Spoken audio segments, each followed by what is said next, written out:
নাচ। আপনি কি করতে বসেছেন? কফি করতে।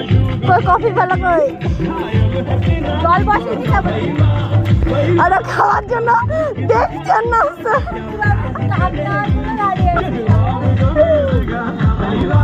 এই জায়গাটা রাধুনি বেলা এসছে, হাড়ি সরাচ্ছে।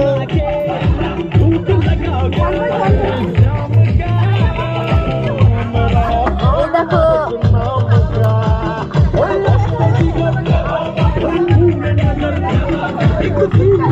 এরা একটা কাজও করে না, এরা শুধু গল্প করে চলে যাচ্ছে। এবার আমার নামে বলবে ও শুধু এই রসুন কটা অর্ধেক ছাড়িয়েছে, তাও পুরো ছাড়ায়ও নিয়ে। তার মধ্যে আমি ছাড়িয়েছি, অপ্প ছাড়িয়েছি, অনেকজন ছাড়িয়েছি। আর ও শুধু ধুয়েছে, তাতেই মানে অনেক কাজ করে নিয়েছে। বাবা দোকানে যেতে পারলো না আমাদের সাথে।